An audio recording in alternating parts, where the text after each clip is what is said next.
Hey, Rob here for Quadratec.com. Today we're checking out the Kleinn remote start systems for the 2018 and newer Jeep Wrangler JL and 20 and newer Jeep Gladiator JT.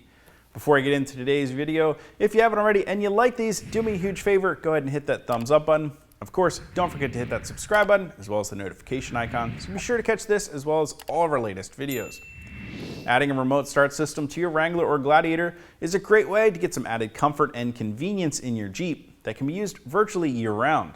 Not only does it mean you can remote start your Jeep, giving your air conditioning time to cool down your interior during those hot summer months, but it also means you can remote start your engine, allowing it to come up to operating temperature so that your heater can warm up your interior during those especially cold winter months. Now, Kleinn has two versions of their remote starts for the 2018 and newer Jeep Wrangler JL and 20 and newer Jeep Gladiator JT, equipped with gasoline engines and an automatic transmission. If your vehicle originally came from the factory with keyless entry, you should have a key fob that has 3 buttons, unlock, lock, and panic on it.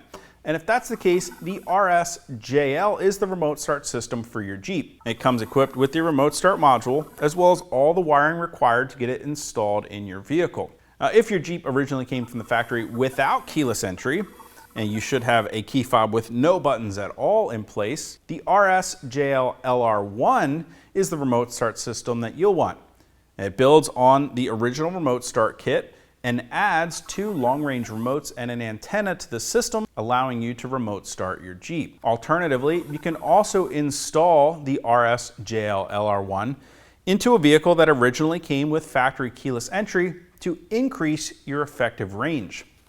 The factory key fob only has a working range of about 100 feet. The long-range remotes increase that range up to about 3,500 feet. Now, getting the system installed is relatively easy. However, there is some minor cutting and splicing of wires required. Before we get started, we can go ahead and modify the included T-harness. While the T-harness may look intimidating, we're not going to be using all the wires included in the harness. In fact, we can cut off most of these bare wires. The only one that we'll need is the green wire with the red stripe, and even that's an optional wire that's connected to the parking light circuit to illuminate the lights during a remote start condition if you choose. It's not needed for the installation. Start by removing the climate control panel using a nylon panel tool. Once you pop the panel out of place, you can unplug both electrical connections on the back side for the climate control and for the push start stop button. Next, we can also remove the glove box to gain access to the CAN bus connectors behind it. Start by feeding the T-harness with the 2 gray plugs from the glove box behind the climate control panel. Plug one side of the factory body wiring harness into the gray connector and plug the other side into the back side of the push start stop button, and then we can reinstall the climate control panel. Next, we need to make 4 wiring connections to the CAN bus wires found behind the glove box. Now, because these are data connections, it's not recommended that you use any kind of T-tap or crimp or butt splice to make these connections. The best method is to simply strip back a small portion of the wiring and twist the new wires in place and then wrap them with some electrical tape. Refer to the included instructions to locate the appropriate wiring connectors to which you'll be making those connections. This is also the perfect time to locate, drill a small hole, and install the valet switch, which is used to disarm the remote start system to prevent someone from accidentally remote starting.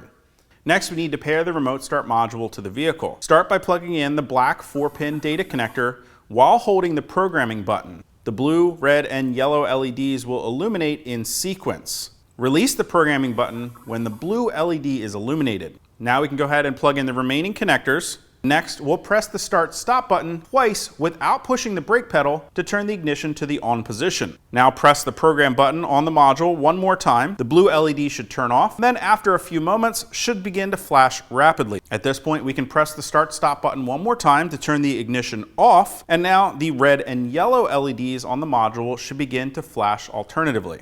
Next, we can unplug the remote start module and then connect it to a PC using the included data cable and USB adapter. Following the instructions, program the unit to your specific vehicle, at which point you can unplug it from your PC and reconnect it to your vehicle.